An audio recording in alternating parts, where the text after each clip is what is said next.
നമസ്കാരം. ന്യൂസ് 18 പൊതുവേദിയിലേക്ക് സ്വാഗതം. PV Anwar UDF വഴങ്ങുമോ അതോ UDF PV അൻവറിന് വഴങ്ങേണ്ടി വരുമോ? ഇന്നലെ അല്പം കൈവിട്ട കളിയാണ് അൻവറിന്റെ ഭാഗത്തു നിന്നുണ്ടായത്. UDF പ്രവേശനം നടന്നില്ല എന്ന് കരുതി അൻവർ ഉദ്ദേശിച്ച സ്ഥാനാർത്ഥിയല്ല, ജോയിക്ക് പകരം അവിടെ സ്ഥാനാർത്ഥിയായി നിശ്ചയിച്ചത് ആര്യാടൻ ഷൗക്കത്തിനെയാണ്.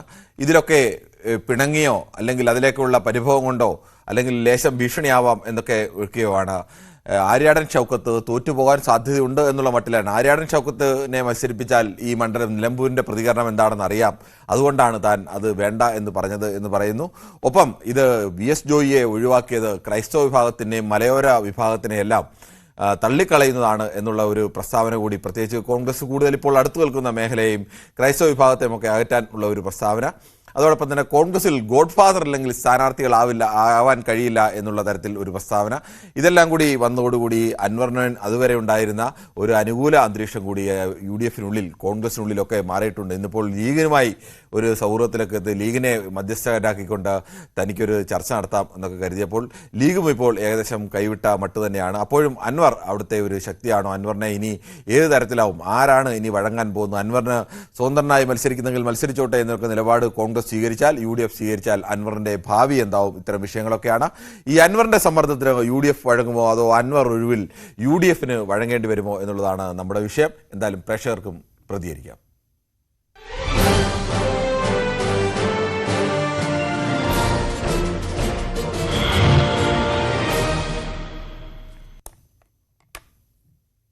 നമസ്കാരം. അൻവർ വഴങ്ങുമോ അതോ UDF ആണോ വഴങ്ങുന്നത്? ഇതാണ് നമ്മുടെ ആദ്യ ചോദ്യം. മോഹൻദാസ് ആണ് ആലത്തൂരിൽ നിന്നും. ശ്രീ മോഹൻദാസ്, താങ്കൾക്ക് എന്ത് തോന്നുന്നു? അൻവർ ഇന്നലെ കടത്തിയാണ് പറഞ്ഞത്, കോൺഗ്രസ് ഒരു സ്ഥാനാർത്ഥിയെ പ്രഖ്യാപിക്കുമ്പോൾ, UDF സ്ഥാനാർത്ഥിയെ പ്രഖ്യാപിക്കുമ്പോൾ ആ സ്ഥാനാർത്ഥിക്ക് ജയസാധ്യത ഉണ്ടോ അല്ലെങ്കിൽ പരാജയപ്പെട്ടു പോകും എന്നുള്ള മട്ടിലൊക്കെ ആയിരുന്നു പ്രതികരണം. ഇനി അൻവർ വഴങ്ങേണ്ടി വരുമോ അതോ UDF അവസാനം അൻവറിനെ എടുക്കാൻ വേണ്ടി UDF വിട്ടുവീഴ്ചയ്ക്ക് തയ്യാറാവുമോ? എന്തായിരിക്കും ഉണ്ടാവാൻ പോകുന്നത്? അൻവറിന്റെ നിലപാടെന്ന് പറഞ്ഞാല് ഈ പേര കത്തുമ്പോ വാഴ വിട്ടുക എന്നുള്ളതാണ്. ഇപ്പൊ ഇവിടെ പാലക്കാട് നമ്മുടെ AV ഗോപിനാഥ് ഇതുവരെ അങ്ങനെ ഉണ്ടായിരുന്നു. AV ഗോപിനാഥ് ഒരു പഞ്ചായത്തിൽ ഒതുങ്ങിപ്പോയി. കോൺഗ്രസ് ഒന്ന് കുറെയൊക്കെ പോയി സംസാരിച്ചു, കാര്യം നടന്നില്ല. അപ്പൊ അവര് വിട്ടു. ഇപ്പൊ ഗോപിനാഥന് തഴഞ്ഞ മട്ടിലാണ്. അപ്പൊ അവിടെ ഇങ്ങോട്ട് വിളിച്ച കാര്യം അറിയാം, പഞ്ചായത്തിന്റെ ഉള്ളിൽ ഒതുങ്ങിയിട്ടുണ്ട്, അവിടെ ഇരിക്കട്ടെ.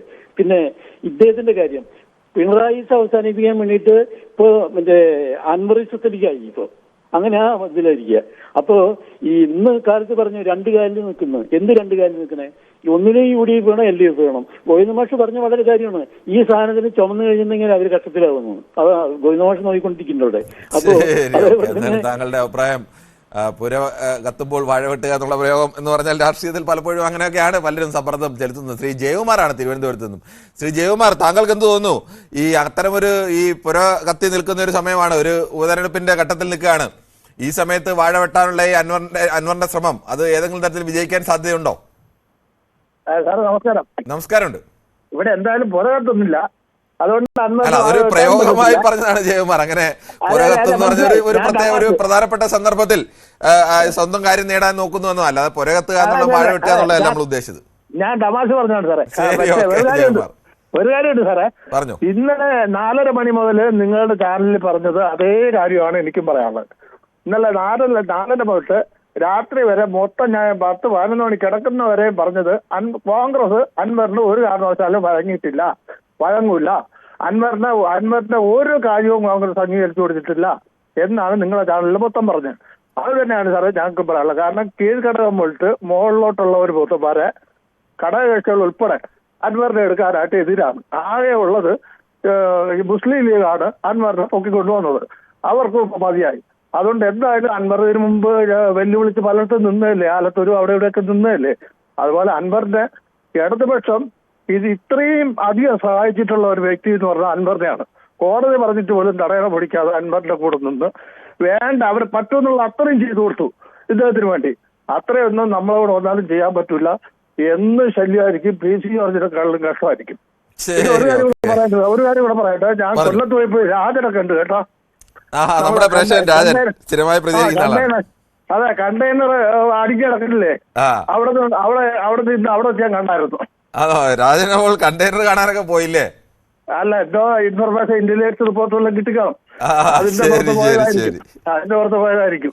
എന്തായാലും ഇന്ന് രാജൻ വിളിക്കുമ്പോൾ ഞാൻ പറയാം, പ്രത്യേകം ജയകുമാർ കണ്ട കാര്യമൊക്കെ പറയാം. ശരി, ഓക്കെ. എന്തായാലും ശ്രീ മഹിയാണ് കിള്ളിപ്പാലത്ത് നിന്ന്. ശ്രീ മഹി, താങ്കൾക്ക് എന്ത് തോന്നുന്നു ഈ അൻവർ ഇപ്പോൾ ചെലുത്തുന്ന ഒരു വലിയ സമ്മർദ്ദം ഈ ഒരു ഉപതെരഞ്ഞെടുപ്പ് നിൽക്കുമ്പോൾ, പ്രത്യേകിച്ച് നിലമ്പൂരാണ്, അൻവർ ബദൽ മത്സരിക്കും, ഞാൻ സ്വതന്ത്രനായി മത്സരിക്കും എന്നൊക്കെ മട്ടിലൊക്കെയാണ് അൻവർ സ്വന്തമായി പറയാതെ തന്റെ പാർട്ടിക്കാരെ കൊണ്ടൊക്കെ പറയിച്ചിരിക്കുന്നത്. താങ്കൾക്ക് എന്ത് തോന്നുന്നു?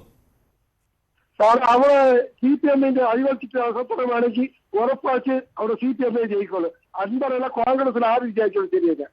CPM-ന്റെ അഴിമതിച്ചിട്ട് ദിവസത്തെ അവിടെ ഇടതുദിവസം ജയിക്കും, 100% ഉറപ്പാണ്. അങ്ങനെ ഒരു അരിവാൾ ചുറ്റിയ നക്ഷത്രത്തിലൊക്കെ ഒരാൾ അവിടെ ജയിച്ചിട്ട് എത്രയോ പതിറ്റാണ്ടുകളായി. അതെല്ലാം മാറിപ്പോയി, അതെല്ലാം പോയി. ഈ ഗവൺമെന്റ് നല്ല കാര്യങ്ങൾ ചെയ്യുന്നത് അത് ജനങ്ങൾക്കറിയാം. കഴിഞ്ഞ തവണ ഈ രണ്ടാം സർക്കാർ ഉണ്ടാകുന്ന സമയത്തും അവിടെ LDF-ന് വേണ്ടി ജയിച്ചത് PV അൻവറാണ്. അൻവർ ജയിച്ചത് 2700 വോട്ടിന്റെ ഭൂരിപക്ഷത്തിന് മാത്രമാണ്. അൻവറിനെ പോലെ ആളെ കിട്ടിയിട്ട് പോലും. ആ സമയത്ത് പാർട്ടിക്കാർ 140 ഇലക്ഷൻ ആയതുകൊണ്ട് കൂടുതൽ വർക്ക് ചെയ്യത്തില്ല. അതുകൊണ്ട് ശരി, ഓക്കെ. എന്തായാലും ജയിക്കും, ഒരു കുഴപ്പമില്ല, വൻ ഭൂരിപക്ഷത്തിൽ ജയിക്കും. ശരി, സ്ഥാനാർത്ഥിയൊക്കെ ആരാകുമെന്നാണ് പ്രതീക്ഷിക്കുന്നത്? അതെല്ലാം CPM അവർ തീരുമാനിക്കും. ശരി, ഓക്കെ. എന്തായാലും ഒച്ചടക്കമുള്ള ഒരു പാർട്ടി പ്രവർത്തകൻ എന്ന രീതിയിൽ ഉള്ള അദ്ദേഹത്തിന്റെ പ്രതികരണം. ആരാവുമെന്നൊന്നും പറയാൻ തയ്യാറില്ല. എന്തായാലും ശ്രീ ദിവാകരനാണ് തലശ്ശേരിയിൽ നിന്നും. ശ്രീ ദിവാകരൻ, താങ്കൾക്ക് എന്ത് തോന്നുന്നു? ഈ അൻവർ വഴങ്ങേണ്ടി വരുമോ അതോ UDF ആണോ വഴങ്ങേണ്ടി വരിക? UDF വഴങ്ങിയിട്ടുണ്ടെങ്കിൽ പിന്നെ അൻവറിന്റെ കത്തൂറ്റ. അൻവർ എന്ന് പറഞ്ഞാൽ 2 തോണിയിൽ കാലുകുത്തുന്ന കളിയാ കളിക്കുന്നു. അയാൾക്കൊരു നിശ്ചയദാർഢ്യമില്ല, ഇതില്ല. അതായത് ഒരു കോൺഫിഡന്റ് ഇല്ലാതെ സംസാരം പരസ്പര വിരുദ്ധമായിട്ടാണ് കളിക്കുന്നത്. അപ്പോൾ അയാൾ ആദ്യം കോൺഗ്രസ് വന്നത്, പിന്നെ മാർക്സ് പാർട്ടി പോയി, അവിടുന്ന് കുറ്റം പറഞ്ഞ് ഇങ്ങ് വന്നു. എന്നിട്ട് ശുഭമുഹൂർത്തത്തിൽ ഒരു കാൻഡിഡേറ്റിൽ ആക്കി കഴിഞ്ഞാൽ അത് സഹകരിച്ചിട്ട് കളിക്കണ്ടേ? എന്നിട്ട് അയാളെ എന്തെല്ലോ പറഞ്ഞിട്ട് ജനങ്ങൾ മനസ്സിലൊരു വോട്ട് പിന്നെ കണ്ടിട്ടുണ്ട്. പിന്നെ ഒരു ഡിബേറ്റിൽ ഒരു ചർച്ചയിൽ ഞാൻ മെഞ്ഞാന്ന് കേട്ടിട്ടുണ്ട്. സ്മൃതി പരുത്തിക്കാടിന്റെ പിന്നെ സീനിയർ നല്ല ബുദ്ധിപരമായിട്ട് അവര് ഒരു പിന്നെ അവരോട് ചോദിച്ച്, പിന്നെ BJP-ന്റെ പ്രസിഡന്റിനോട് ചോദിച്ച് എങ്ങനെ, അന്നേരം അയാൾ പറയുന്നു തേളിന്റെ ഒട്ട അപ്പുറം ഇപ്പുറം അമർത്തിയിട്ട് അയാളെ തേളിന്റെ പാല് അയാളെ തലയിൽ തട്ടുന്നു. ഇനിയെങ്കിലും ഒരു കോൺഗ്രസിലാങ്കിൽ കോൺഗ്രസിൽ നിൽക്കുക അയാള്, എന്നിട്ട് ആ ഒരു ബ്രൈറ്റ് ഫ്യൂച്ചറിൽ വരട്ടെ. ഇങ്ങനെ കളിച്ചാൽ ഏടിയാ നടക്കുക. ശരി, ഓക്കെ. എന്തായാലും ശ്രീ ദിവാകരനാണ്. ശ്രീ കുഞ്ഞഹമ്മദാണ് കോഴിക്കോട് നിന്നും. ശ്രീ കുഞ്ഞഹമ്മദ്, താങ്കൾക്ക് എന്ത് തോന്നുന്നു? ഈ PV അൻവറിന്റെ ഇപ്പോഴത്തെ ഈ വിലപേശൽ, ആ ഒരു സമ്മർദ്ദതന്ത്രം, ഇതിൽ ആരാവും അവസാനം വഴങ്ങേണ്ടി വരിക? ശ്രീ കുഞ്ഞഹമ്മദ്, താങ്കൾ കേൾക്കാമെന്ന് പ്രതീക്ഷിക്കുന്നു. നമസ്കാരം മനു സാർ. നമസ്കാരമുണ്ട്, പറഞ്ഞോളൂ. കിരൺ സാർ പറഞ്ഞോളൂ. എനിക്ക് ഇന്ന് രാവിലെ അൻവർ UDF-നെ സ്ഥാനാർത്ഥി തള്ളിപ്പറഞ്ഞത് താങ്കൾ കേട്ടിരുന്നോ? ഇന്ന് രാവിലെ ഇന്നലെ തന്നെ തള്ളി പറഞ്ഞിരുന്നു. രാവിലെ ഇന്നലെയൊക്കെ തള്ളിപ്പറഞ്ഞു. അങ്ങനത്തെ ഒരു കക്ഷിയിൽ എങ്ങനെയാ UDF-ലേക്ക് UDF-കാർ കൂട്ടുക? മൂന്നാമതൊരിക്കലും കൂടി UDF വരാൻ വേണ്ടി കോൺഗ്രസും ലീഗാറും തെക്കോട്ടും വടക്കോട്ടും ഓടി നടക്കുന്നിടയിലാണ് ഈ അമ്പറെ കാണുന്നത്. ഈ അമ്പറെ കൂടിയും കൈ കിട്ടിയാൽ എങ്ങനെയെങ്കിലും ഭരണം കിട്ടുമെന്നുള്ള വിചാരം അതൊന്നും കേരളത്തിൽ നടക്കാൻ പോകില്ല. മൂന്നാമതും പിണറായി വരും. ശരി, കണ്ടോളി നിങ്ങൾ. ശരി, ഓക്കെ. എന്തായാലും ശ്രീ പീതാംബരനാണ് പള്ളൂരുത്തിയിൽ നിന്നും. ശ്രീ പീതാംബരൻ, താങ്കൾക്ക് എന്ത് തോന്നുന്നു? ഈ PV അൻവർ ഇപ്പോൾ കളിക്കുന്ന കളി എങ്ങോട്ടൊക്കെയുള്ള കളിയാണ്? PV അൻവർ ഇപ്പൊ എങ്ങനെയെങ്കിലും രക്ഷപ്പെട്ടാൽ മതി. എന്നാരെങ്കിലും വിളിച്ചോന്നും പറഞ്ഞ് നടക്കുകയാണ്. എവിടെ വിളിച്ചാലും ഓടിച്ചല്ലോ. കോൺഗ്രസിന് എന്നാൽ അത് മനസ്സിലാക്കണ്ടേ, കോൺഗ്രസിന് മണ്ഡലി രോഗം ബാധിച്ചിരിക്കുകയാണ് ദേശീയതലത്തിൽ. ഇപ്പൊ ഹൈക്കമാൻഡ് എന്ന് പറയുന്നത് മുസ്ലിം ലീഗാണ്, വർഗീയ പാർട്ടിയാണ് മുസ്ലിം ലീഗാണ്.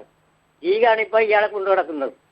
ആ ലീഗ് പറഞ്ഞിട്ടാണ് ഇപ്പൊ ഇതിലോട്ട് ഇപ്പൊ ചർച്ച നടത്തിയതും അയാളുടെ വീട്ടിൽ ചെന്ന് കണ്ടില്ലേ. ലീഗ് എന്ന് പറഞ്ഞു ഞങ്ങൾ മധ്യസ്ഥക്കില്ലെന്ന് ലീഗ് കുഞ്ഞാലിക്കുട്ടി തന്നെ പറഞ്ഞു, ഞങ്ങൾ മധ്യസ്ഥക്കില്ലെന്ന് പറഞ്ഞു. ഇല്ലാതെ പറഞ്ഞാൽ അത് നമ്മൾ ഇന്നലെ കേട്ടതല്ലേ. ഇന്ന് രാവിലെ ന്യൂസിൽ എന്താ പറഞ്ഞത്? ലീഗിന്റെ ലീഗ് പറഞ്ഞിട്ടാണ് സുധാകരൻ പറഞ്ഞതെന്നാ പറഞ്ഞു. സുധാകരൻ വഴി എങ്ങനെ പോയാലും ഇവിടെ LDF അധികാരത്തിൽ വരും. ഇത് ജനം കണ്ടിരിക്കുകയാണ്. അൻവർ ഒരു വ്യക്തിയാണ്, പാർട്ടിയല്ല. യാതൊരു കാരണവശാലും കോൺഗ്രസ് ഇനി നിലനിൽപ്പില്ല. അത് ഞാനീ പറഞ്ഞ പോലെ ഭാഗ്യം 10-ാം തീയതിയും ഭരണം 8-ാം തീയതിയും. ശരി, ഓക്കെ. ശ്രീ ഏലിയാസ് ആണ് എറണാകുളത്ത് നിന്ന്. ശ്രീ ഏലിയാസ്, താങ്കൾക്ക് എന്ത് തോന്നുന്നു? ഈ PV അൻവറിനെ പോലെ ഒരാൾ പലപ്പോഴും ഇത്തരം വിലപേശൽ രാഷ്ട്രീയമൊക്കെ നടത്തുന്ന ഒരാൾ കൂടിയാണ്. അദ്ദേഹം ഇപ്പോൾ നടത്തിയ ഒരു വിലപേശൽ കൊണ്ട് നേട്ടം ഉണ്ടാകുമോ? ശ്രീ ഏലിയാസ്, താങ്കൾ കേൾക്കാം? ദാസൻ കണ്ണൂരാണ്. ശ്രീ ദാസൻ, താങ്കൾക്ക് പറയാം. ഈ അടുത്ത കാലത്തൊക്കെ വെച്ചിട്ട് കോൺഗ്രസ്സുകാർ ചെയ്ത നല്ലൊരു പരിപാടി ഇതാണ്. തീർച്ചയായിട്ടും അവഗണിക്കണം ഇയാള് കേരള രാഷ്ട്രീയത്തിൽ ആരുമല്ല. ഈ അൻവറിനെ കൃത്യമായിട്ട് അപ്പുറത്ത് ഇപ്പുറത്തും ഒരുപാട് PC ജോർജിന് അതേ അവസ്ഥയാണ്. PC ജോർജിന് BJP ഉണ്ടായി. അൻവറിന് എവിടെയും കയറാൻ പറ്റാത്ത അവസ്ഥ. അയാൾ നമ്മൾ നോക്കണോ കിരൺ ബാബു, അയാൾ കുറച്ചു കാലം മുമ്പ്, 1 വർഷം മുമ്പ് അയാൾ കളിച്ച എന്തൊക്കെ കളിയായിരുന്നു. അയാൾ ആരെയൊക്കെ മുതുകത്ത കയറി അയാൾ ശരിക്കും കുണ്ടാനെ പോലെ വെല്ലുവിളിച്ചുകൊണ്ട് ഒരു മതയാനയെ പോലെ നടക്കുകയായിരുന്നു. അയാളുടെ മുഖം ഇപ്പോൾ നിങ്ങൾ നോക്കുക, അയാളുടെ മുഖത്ത് നിങ്ങൾ നോക്കുക. അയാൾ ശരിക്കും ഒരു ക്രൂര ഭാവത്തിൽ ഇപ്പോൾ നിങ്ങൾ മാധ്യമ പ്രവർത്തകർ കാണുന്നത്. അതുകൊണ്ട് ഇയാളെ അവസ്ഥ കാണുമ്പോൾ എനിക്ക് കൃത്യമായിട്ട് ഞാൻ ഒരു ദൈവം ഇല്ലാന്ന് വിശ്വസിക്കുന്നതാണ്. പക്ഷെ ഇപ്പൊ എന്റെ മനസ്സിൽ കുറച്ച് കാലങ്ങളായിട്ട് ദൈവം ഉണ്ടോ എന്ന് തോന്നിപ്പോകും. ഈ അൻവറിന്റെ അവസ്ഥ കാണുമ്പോൾ ഇതിലും പരിതാപകരമായ അവസ്ഥയായിട്ട് തീരും. ശരി, ഓക്കെ ശ്രീദാസൻ. ശ്രീ അനിയൻകുട്ടനാണ് പത്തനംതിട്ടയിൽ നിന്ന്. ശ്രീ അനിയൻകുട്ടൻ, താങ്കൾക്ക് എന്ത് തോന്നുന്നു ഈ PV അൻവറിന്റെ ഇപ്പോഴത്തെ ഈ ഒരു ചാട്ടം അല്ലെങ്കിൽ ഈ ഒരു കളി, ഒരു സമ്മർദ്ദം, അത് എങ്ങനെയാവും അവസാനം? സാറേ നമസ്കാരം. നമസ്കാരമുണ്ട്. ഇന്നലെ എനിക്ക് ഒത്തിരി സമയം തന്നില്ല, അത് വലിയ കഷ്ടമായി പോയി കേട്ടോ. ശരി, ഒരുപാട് പേർക്ക് സംസാരിക്കേണ്ട ശ്രീ അനിയൻകുട്ടൻ. ഈ അൻവറിന്റെ കാര്യം പറഞ്ഞാൽ അൻവറും PC ജോർജും ഒരു കാളവണ്ടിയെ കെട്ടിവിടാൻ കൊള്ളാവുന്നതല്ല. എവിടെ അൻവറിന്റെ PC ജോർജ് തന്നെ UDF എന്നുകൊണ്ടിരുന്നപ്പം കാണിച്ച കലവം കണ്ടില്ലേ? അതേ നാക്കിനെ ഒരു കെട്ടുമില്ലാതെ കണ്ട് കാളെ അഴിച്ചു വിട്ടേ, പോത്തിനെ അഴിച്ചു വിട്ടേക്കുന്ന ഈ രാത്രി പന്നി ഇറങ്ങുന്ന കാര്യം പറഞ്ഞാൽ എല്ലിനടമെല്ലാം കൂത്തി മാറിച്ച് ഇളക്കി മാറിച്ച് അങ്ങ് പോവാ. ഇത് കണ്ടവർക്ക് ഇവരവർക്ക് എന്തോ എൻ്റെ കൂടെ ജനങ്ങൾ മൊത്തം ഉണ്ട് എന്നുള്ള ധാരണയാണ്. പക്ഷെ ഇപ്പൊ അൻവർ ചെയ്യേണ്ടത് എവിടെയല്ലേ ഒരു കൂട് കിട്ടിയപ്പോൾ അവിടെ കയറി അവിടുത്തെ ഒരു ആ മുന്നണി മര്യാദ അനുസരിച്ച് അവിടെ നിന്ന് ചർച്ച ചെയ്ത് തീരുമാനിച്ച് അവരെ ഒപ്പം നിൽക്കുകയും അടുത്ത് എനിക്ക് അല്ലെ 2 സീറ്റ് അല്ലെ 1 സീറ്റ് തന്ന് പോണം എന്നുള്ള ഫോർമുല വെച്ച് മുന്നോട്ട് പോകാനുള്ളതിന് കയറി കിടന്ന കുഞ്ഞു കളിക്കാനൊക്കെ പോയി കഴിഞ്ഞാൽ അതൊക്കെ വലിയ ബുദ്ധിമുട്ടുണ്ടാകുന്ന കാര്യമാണ്. അപ്പൊ അൻവർ ചെയ്യേണ്ടത്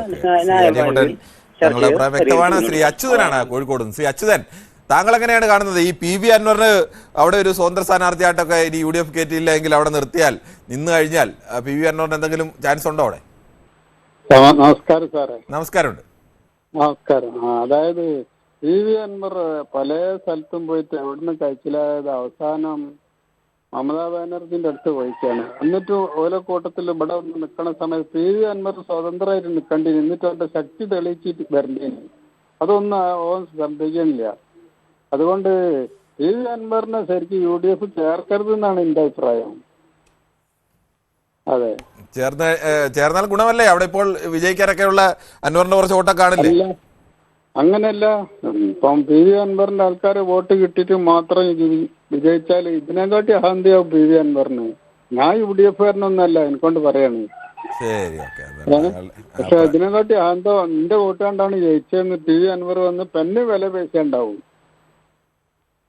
നേതാവാകാൻ വേണ്ടിട്ട്. ശ്രീ രാജനാണ് കൊല്ലത്തു നിന്നും. ശ്രീ രാജൻ, താങ്കൾ ഇന്നലെ കണ്ടെയ്നറൊക്കെ കാണാൻ പോയിരുന്നു എന്ന് അറിഞ്ഞല്ലോ, ശരിയാണോ? ഞാനത് പറയാം, അതിനുള്ള മറുപടി പറയാനാ വിളിച്ചത്. പറഞ്ഞോളൂ സാറേ.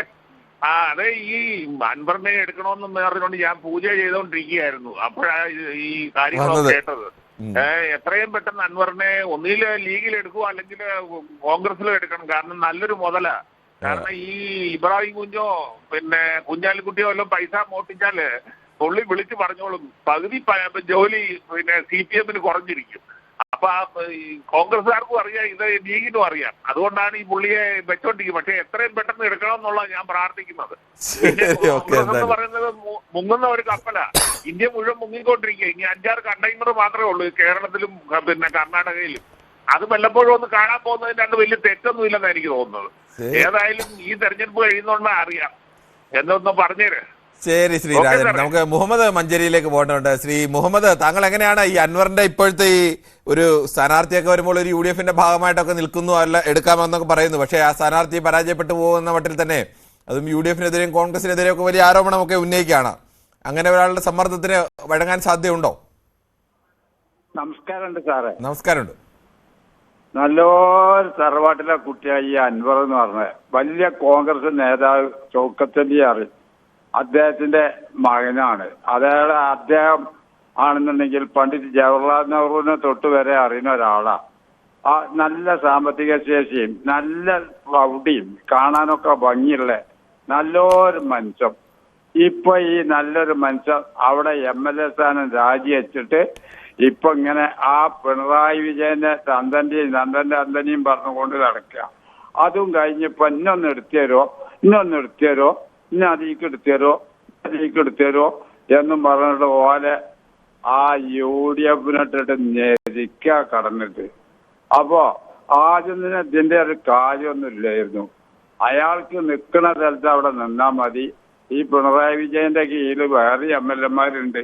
അവരാരും ഇതേപോലെ ഒരു അന്തക്കും തള്ളക്കും പറഞ്ഞിട്ടില്ല. ഇത് ഈ അൻവർ സാഹിബ് ഇങ്ങനെ പറഞ്ഞു. അത് എല്ലാവർക്കും വലിയൊരു മാനസികമായി. ശരി ശ്രീ മുഹമ്മദ്. നമുക്ക് രവീന്ദ്രനാണ് കാഞ്ഞിരപ്പള്ളിയിൽ നിന്നും. ശ്രീ രവീന്ദ്രൻ, താങ്കൾക്ക് എന്ത് തോന്നുന്നു? ഈ അൻവറിന്റെ വിലപേശലിന് UDF വഴങ്ങാൻ സാധ്യതയുണ്ടോ? നമസ്കാരം. നമസ്കാരം. എന്റെ കിരണ, ഇതിപ്പോ ഞങ്ങളുടെ ഇവിടെയൊക്കെ ഒരു പഴഞ്ചൊല്ലുണ്ട്, തൂറിയനെ ചൊന്നനെ നാറും എന്ന് പറഞ്ഞ അവസ്ഥയാണ് കോൺഗ്രസിന്. ഈ ഇന്ത്യ മഹാരാജ്യം ഭരിച്ചുകൊണ്ടിരുന്ന കോൺഗ്രസിന്റെ അവസ്ഥയെ നാണവില്ല ഇവന്റെ ഒക്കെ പുറകെ നടക്കാം. അപ്പൊ ഇത് കൂടി ഒരു 5000 വോട്ട് കിട്ടും ഒറ്റയ്ക്ക് ഇന്ന് പുള്ളി മത്സരിക്കാൻ. അൻവർ മത്സരിച്ചുകൊണ്ടാണ് കോൺഗ്രസിന് 2 തവണ കോൺഗ്രസിന്റെ കുത്തകയായിരുന്ന 29 വർഷം തുടർച്ചയായി കോൺഗ്രസ് ജയിച്ചതാണ് ആ മണ്ഡലം. ആ മണ്ഡലത്തിൽ പരാജയപ്പെട്ട അൻവർ മത്സരിച്ചുകൊണ്ട് കൂടിയല്ലേ? അത് കിരണ CPM-ന്റെ പിന്തുണയോട് CPM കൂടെ CPM പ്ലസ് അൻവർ ആയപ്പോഴല്ലേ ജയിച്ചത്?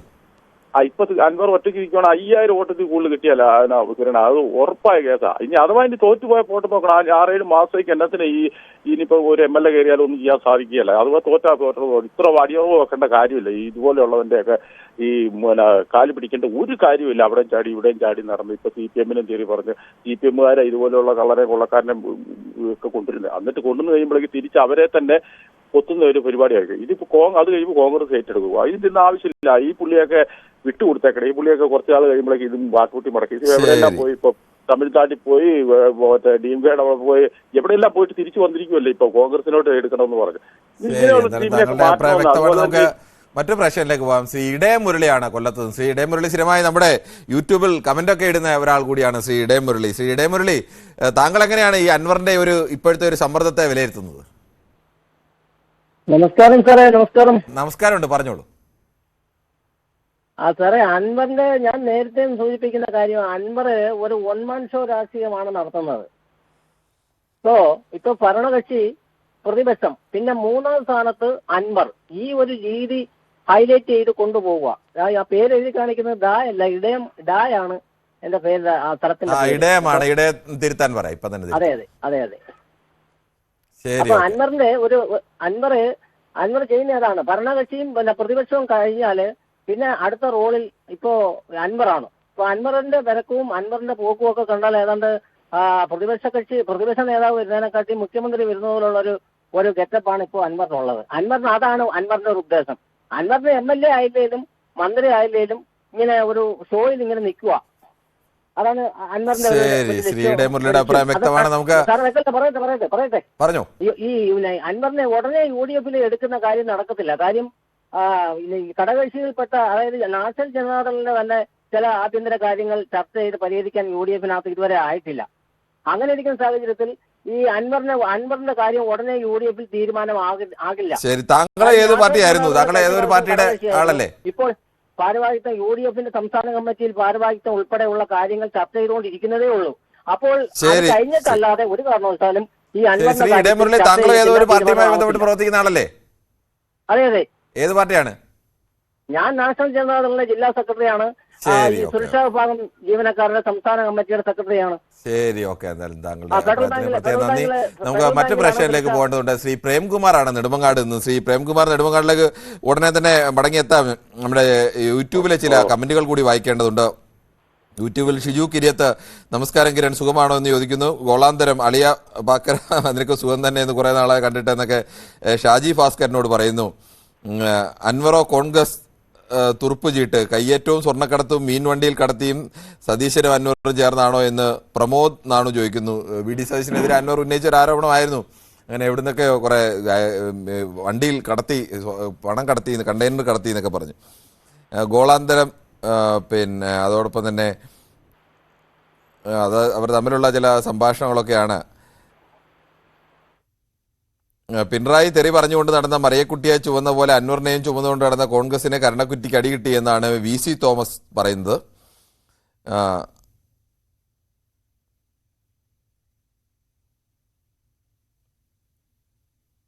അൻവർ ഒറ്റയ്ക്ക് നിന്നാൽ അയാൾക്ക് ജയിക്കാൻ കഴിയില്ല എന്ന് അയാൾക്ക് തന്നെ അറിയാം. അപ്പോൾ കോൺഗ്രസ് പാർട്ടിക്ക് അവരുടെ കാര്യം നോക്കണം. CPM അതോടെ അൻവറിന്റെ അഹങ്കാരവും തീരും എന്ന് പറയുന്നു. ശ്രീജിത്താണ് ഇത് പറയുന്നത്. അൻവർ ഒരു രാഷ്ട്രീയ വിഴുപ്പാണ്. 8 കൊല്ലം കമ്മ്യൂണിസ്റ്റുകാർ അയാളെ കൊണ്ടു നടന്നു. ഇനി കോൺഗ്രസിന്റെ മുതുകിലാണ് കഷ്ടമെന്ന് ഗോളാന്തര യാത്ര പറയുന്നു. തൃണമൂൽ വെറും തൃണമായി വെറുതെ ഇരിക്കുമ്പോൾ വിറച്ചിരിക്കുന്ന പണിയാണ് അൻവർ ചെയ്തതെന്ന് ബാംഗ്ലൂർ യൂട്യൂബ് ബട്ട് പറയുന്നു. എന്തായാലും അങ്ങനെ ചില അഭിപ്രായങ്ങൾ കൂടി പറയുന്നു. പിന്നെ പ്രേക്ഷകർ തമ്മിലുള്ള ചില തർക്കങ്ങളൊക്കെ കൂടി അതിനകത്ത് നടക്കുന്നുണ്ട്. അതാണ് ഞാൻ ചില കമന്റുകളൊക്കെ വായിക്കാതിരുന്നത്. ശ്രീ പ്രേംകുമാർ, താങ്കൾക്ക് പറയാം. സാർ, ഈ അൻവറിനെ ഇത്രയും ചാനലുകാർ പറഞ്ഞ് പൊക്കി വലിയ ആളാക്കുന്നതിന്റെ കാര്യം എന്താ? അദ്ദേഹം വെറും ഒരു സാധാരണ എവിടെയൊക്കെയോ മത്സരിച്ച് തോറ്റ് അവസാനം LDF കൊണ്ടുവന്ന് അദ്ദേഹത്തെ കൊണ്ടുവന്ന് ഒരു സ്വതന്ത്രനായിട്ട് നിരത്തി 2 പ്രാവശ്യം ജയിച്ച്. ശരിയാ, അദ്ദേഹം മര്യാദയ്ക്ക് നിന്നിരുന്നെങ്കിൽ LDF-ൽ നിന്നിരുന്നെങ്കിൽ മര്യാദയ്ക്ക് എന്തെങ്കിലുമൊക്കെ ആവുമായിരുന്നു. ഇപ്പോൾ അദ്ദേഹം അവിടുന്ന് ചാടി ഏതൊക്കെയോ പാർട്ടികളുണ്ടാക്കി. DMK ഉണ്ടാക്കി, അത് കഴിഞ്ഞിപ്പം തൃണമൂൽ കോൺഗ്രസ് ഉണ്ടാക്കി. ഇപ്പം അതിൻ്റെ പിറകെ നടക്കുന്നു. കോൺഗ്രസിൻ്റെ കൂടെ മുന്നണിക്ക് ചേരാൻ വേണ്ടി അതിൻ്റെ പിറകെ നടക്കുന്നു. ഇങ്ങനെ ഇത്രയും വലുതാക്കുന്നതിൻ്റെ ഉദ്ദേശം ആരാണ്? ഇതിപ്പോൾ വലുതാക്കുന്ന ഇത്രയും നാൾ കോൺഗ്രസിനെയൊക്കെ ചീത്ത വിളിച്ച് നടന്ന ഈ അൻവറിനെ വീണ്ടും ഈ UDF-ലോട്ട് എടുക്കാൻ വേണ്ടി അൻവറിൻ്റെ പിറകെ കോൺഗ്രസിൻ്റെയും UDF-ൻ്റെയും നേതാക്കൾ നടക്കണമെന്ന് പറഞ്ഞാൽ അൻവർ വരണമെങ്കിൽ എന്തായാലും മിക്കവാറും അവിടെ UDF അവിടെ ജയിക്കുകയില്ല. അതാണ് അവിടുത്തെ അവസ്ഥ. അൻവറിനെ ഒന്നും അല്ലാതാക്കേണ്ടതാണ് ചെയ്യേണ്ട കാര്യം. ശരി, താങ്കളുടെ അഭിപ്രായം വ്യക്തമാണ്. ശ്രീ ഷാജിയാണ് കോട്ടയത്ത് നിന്നും. ശ്രീ ഷാജി, താങ്കൾ എങ്ങനെയാണ് കാണുന്നത്? ഈ PV അൻവറിന്റെ ഈ ഒരു വിലപേശലിന് UDF-ഉം കോൺഗ്രസും ഒക്കെ വഴങ്ങാൻ സാധ്യതയുണ്ടോ? ഷാജി കോട്ടയം. കോട്ടയം, പറഞ്ഞോളൂ ശ്രീ ഷാജി. അൻവർ എന്ന് പറഞ്ഞ പുള്ളി നല്ലൊരു സ്ഥാനവും കളഞ്ഞിട്ട് മനുഷ്യനെ ബുദ്ധിമുട്ടിക്കുന്ന രീതിയിലുള്ള കാഴ്ചപ്പാട് പോയി തെറിയും പറയുക, പിന്നെ മുഖ്യമന്ത്രി അത് അനാവശ്യമായ കാര്യങ്ങൾ പറയുക, മറ്റുള്ള ആൾക്കാരെ പറയുക, അതുപോലെ നമ്മുടെ ഖജനാവിലെ പൈസകൾ കളയുക, ഇങ്ങനെയുള്ള കാഴ്ചപ്പാടുകളൊക്കെ അൻവർ ചെയ്യുന്നേ. അല്ലാതെ നമ്മൾ ഇനിയിപ്പം ഈ അൻവറിനെ ഇനിയിപ്പോ UDF-ൽ എടുക്കുക, UDF-ൽ എടുത്തു കഴിയുമ്പോൾ അവിടെ വിഷയങ്ങളാകുക, ഇവിടെ വിഷയങ്ങളാകുക. അവിടെ ഇനിയിപ്പോ എന്നൊക്കെ പറഞ്ഞു പറഞ്ഞാൽ LDF-ന്റെ കോട്ടയാണ്, അത് LDF തന്നെ പിടിച്ചിരിക്കും. അൻവറൊക്കെ തൂത്ത് കൊള്ളം വഴി പോത്തേ ഉള്ളൂ. അങ്ങനെ ഒരു കോട്ടയൊന്നും ആണെന്ന് പറയാൻ കഴിയില്ല. തുടർച്ചയായി UDF-ന്റെ കോട്ടയായിരുന്നു അത്. അവിടെ കഴിഞ്ഞ 2 തവണ മാത്രമാണ് LDF ജയിച്ചത്. അതും കഴിഞ്ഞ തവണ 2700 വോട്ടിന്റെ ഭൂരിപക്ഷം മാത്രമാണ് ഉണ്ടായിരുന്നത്. അങ്ങനെ LDF-ന്റെ ഒരു കോട്ടയൊന്നുമല്ല, അവിടെ അട്ടിമറി ജയമാണ് അൻവറിലൂടെ LDF നേടിയത്. 29 കൊല്ലം അതിനു മുമ്പ് അരേട മുഹമ്മദ് മറ്റേ ഒറ്റൊരാൾ ജയിച്ചുകൊണ്ടിരുന്ന മണ്ഡലമാണത്. സംഭവം ശരി തന്നെ. പക്ഷെ ഇപ്പൊ നമുക്ക് കാണാൻ ഈ അവസാന നിമിഷത്തിൽ 1 വർഷത്തിനിടയ്ക്ക് ഈ അൻവർ കാരണമല്ല ഇനി അവിടെ ഒരു പുതിയ തെരഞ്ഞെടുപ്പ് വരാൻ പോകുന്നത്. അതല്ല, നമ്മുടെ ഖജനാവിൽ നമ്മുടെ പൈസകളല്ലേ പോകുന്നതല്ല. അൻവർ കാരണം എന്ന് പറഞ്ഞാൽ ഇപ്പൊ അൻവറിന്റെ അതുകൊണ്ട് LDF-ന്റെ കോട്ട അങ്ങനെ പറയാൻ കഴിയില്ല. അവിടെ ഒരു ടൈറ്റ് മത്സരം നടക്കുന്ന ഒരു മണ്ഡലം അല്ലേ അത്. നല്ലൊരു സ്ഥാനമാനങ്ങൾ കളയുമ്പോ നാളെന്ന് പറയുമ്പോഴത്തേക്കൊന്ന് ആലോചിച്ച് നോക്കി സാർ. അതിന്റെ ശ്രീ അഹമ്മദ് ബാവയാണ് മലപ്പുറത്ത് നിന്നും. ശ്രീ അഹമ്മദ് ബാവ, താങ്കൾ മലപ്പുറത്ത് എവിടെയാണ്? ഈ നിലമ്പൂരാണോ? നിലമ്പൂരല്ല, ഞാന് കാടാമ്പുഴ ക്ഷേത്രത്തിന്റെ അടുത്താണ്. ശരി, അങ്ങനെ താങ്കൾക്ക് ഈ നിലമ്പൂരിലെ രാഷ്ട്രീയമൊക്കെ അറിയാവുന്ന ആളായിരിക്കുമല്ലോ. ഹലോ, നമസ്കാരം. നമസ്കാരമുണ്ട്, പറഞ്ഞോളൂ. ഇത് അവിടെ ഈ ചുങ്കത്തറ എന്ന് പറയുന്ന സ്ഥലത്ത് ഒരു കോൺഗ്രസിന്റെ ചെറിയ അനുഭാവിയുണ്ട്. മീൻകാരനെ അൽബിയാക്കാന്നാ പറയാ. മീൻകച്ചോടാണ് മൂപ്പര് ചെറിയ കോൺഗ്രസ്സുകാരനാണ്. മൂപ്പര് അവരെ കൊണ്ട് നിർത്തിയാൽ പോലും ഇപ്രാവശ്യം 30,000 വോട്ടിന് കോൺഗ്രസ് UDF അവിടെ ജയിച്ചിരിക്കും. ഈ അൻവർ സാഹിബ് UDF-ലുള്ള പ്രവേശനം വൈകുന്നതിലുള്ള അതൃപ്തിയാണ് പ്രകടിപ്പിച്ചിട്ടുള്ളത്. അല്ലാതെ സ്ഥാനാർത്ഥിയുടെ ആയിട്ടുള്ള ഒരു ഇന്നലെ അൻവർ പറഞ്ഞത് താങ്കൾ കേട്ട് കാണുമെന്ന് ഞാൻ പ്രതീക്ഷിക്കുന്നു. അൻവർ ഇന്നലെ പറഞ്ഞത് ആര്യാടൻ ഷൗക്കത്തിനെ നിലമ്പൂർ മത്സരിപ്പിച്ചാൽ എന്താവും നിലമ്പൂരുകാർക്കുള്ള പ്രതികരണമെന്ന് എനിക്ക് നന്നായി അറിയാം, അതുകൊണ്ടാണ് ഞാൻ അത് വേണ്ട എന്ന് പറഞ്ഞതെന്നല്ലേ പറഞ്ഞത്. അദ്ദേഹം അതിന്റെ പച്ച മലയാളം ആര്യാടൻ ഷൗക്കത്ത് അവിടെ മത്സരിച്ചാൽ ജയിക്കില്ല എന്ന് അൻവർ പറഞ്ഞു എന്ന് തന്നെയല്ലേ? ഓക്കെ, തുടക്കത്തിൽ തന്നെ വി ജോയിനെ നിർത്തണമെന്ന് അദ്ദേഹത്തിന് ഒരു ആഗ്രഹം ഉണ്ടായിരുന്നു. പക്ഷെ അവിടെ ഷൗക്കത്തിനെ തന്നെ നിർത്താനേ പറ്റുള്ളൂ. അപ്പൊ അൻവർ സാഹിബ് ഇപ്പൊ കുഞ്ഞാലിക്കുട്ടി സാഹിബിനൊക്കെ കണ്ടിട്ടുണ്ടല്ലോ, ലീഗ് മധ്യസ്ഥത്തിനില്ല എന്ന് പറഞ്ഞു കഴിഞ്ഞാലും ഇത് അൻവർ സാഹിബിന് യാതൊരു കാരണവശാലും ആര്യാടൻ ഷൗക്കത്തിനെ അംഗീകരിക്കാതിരിക്കാൻ പറ്റുകയില്ല. ഇപ്പത്തെ ഇതെന്താ, പിണറായി വിജയന്റെ ഈ ചെയ്തികളെ ജനങ്ങൾ ഏത് വിധത്തിലാണോ പ്രതികരിക്കാൻ പറ്റുന്നത് ആ വിധത്തിൽ ഇതിന് പ്രതികരണം ശരി, ഓക്കെ. എന്തായാലും താങ്കളുടെ അഭിപ്രായം. ശ്രീ മോഹനാണ് ബാംഗ്ലൂരിൽ നിന്നും. ശ്രീ മോഹനൻ, താങ്കൾ എങ്ങനെയാണ് കാണുന്നത് ഈ അൻവറിന്, PV അൻവറിന്റെ ഇപ്പോഴത്തെ ഒരു സ്ഥാനം? പുള്ളി പറയുന്നത് താൻ മത്സരിക്കും, നാളെ തീരുമാനമൊന്നും ഉണ്ടായില്ലെങ്കിൽ മത്സരിക്കുമെന്ന മട്ടിലൊക്കെ നിൽക്കുകയാണ്. അങ്ങനെയൊക്കെ മത്സരിച്ചു കഴിഞ്ഞാൽ എന്തെങ്കിലും അവിടുത്തെ ഫലത്തിലൊക്കെ മാറ്റമുണ്ടാകാൻ സാധ്യതയുണ്ടോ? ശ്രീ മോഹനൻ പറയാം. നമസ്കാരമുണ്ട്. നമസ്കാരമുണ്ട്. ഇത് കേരളത്തിലെ കോൺഗ്രസിന്റെ പോക്ക് എങ്ങോട്ടാണെന്ന് അറിയുന്നില്ല. കാരണം ഇത്രയും വൃത്തികെട്ട ഒരു രാഷ്ട്രീയം കോൺഗ്രസ് കളിക്കണോ? കാരണം അൻവറിന് ഒന്നും നഷ്ടപ്പെടാനോ അല്ലെങ്കിൽ സംഭവിക്കുന്ന അതല്ല ഇവിടെ പ്രശ്നം. കോൺഗ്രസിന്റെ രാഷ്ട്രീയം അവിടെ പോയി. അവര് ഒരു ഇതായിട്ട് നിൽക്കണ്ടേ? അതില്ല. പിന്നെ ഞാൻ ആലോചിക്കുന്നത്, കേരളത്തിൽ അച്യുതമേനോന്റെ ഒരു ഭരണം ഉണ്ടായിരുന്നു. അന്ന് 5 വർഷം കഴിഞ്ഞിട്ടും ഇന്ദിരാഗാന്ധി അത് എക്സ്റ്റെൻഡ് ചെയ്ത് കൊടുത്തു 5 വർഷം. അതാണ് ഭരണം. അല്ലാതെ ഇവിടെ ഈ ചാക്കിട്ട് പിടിക്കല്, അത് ചെയ്യുക, ഇത് ചെയ്യുക. ഞാൻ കുറ്റം പറയുന്നത് കോൺഗ്രസിനേ ഉള്ളൂ. കോൺഗ്രസിന്റെ അഭിപ്രായം വ്യക്തമാണ്. നമുക്ക് അടുത്തത് ശ്രീ സുരേന്ദ്രനാണ് തൃശ്ശൂരിൽ നിന്നും. ശ്രീ സുരേന്ദ്രൻ, താങ്കളിലേക്ക് പോകും മുമ്പ് നമുക്ക് ചില കമന്റുകൾ കൂടി വായിക്കേണ്ടതുണ്ട്. കിരൺ ഗോളാന്തരം എന്ന ഫേക്ക് ഐഡിയിൽ ഷാജി ഭാസ്കരൻ എന്ന വ്യക്തിയുടെ പിതാവിനെ വികലമായി വിളിക്കുന്നത് താങ്കൾ പൊതുവേദിയിൽ വായിക്കുന്നത് ഇതുപോലെയുള്ള 4-കിട ഫേക്ക് ഐഡിക്ക് പ്രോത്സാഹനം നൽകിയാണോ? ഇതൊക്കെ ശ്രീ ദീപു, ഇത്തരം ചില അയാൾ അങ്ങനെ മോശമായി എഴുതിയത് ഞാൻ വായിച്ചില്ല, അല്ലാതെ എഴുതിയതാണ് വായിച്ചത്. ഇതിപ്പോൾ ഇങ്ങനെ വായിക്കുന്നതിൻ്റെ കൂട്ടത്തിലെല്ലാം കൃത്യമായി നോക്കിയൊന്നും വായിക്കാൻ കഴിയില്ല. ചിലത് തെറ്റാണെന്ന് കണ്ടാൽ അത് ഒഴിവാക്കുകയാണ് ചെയ്യുന്നത്.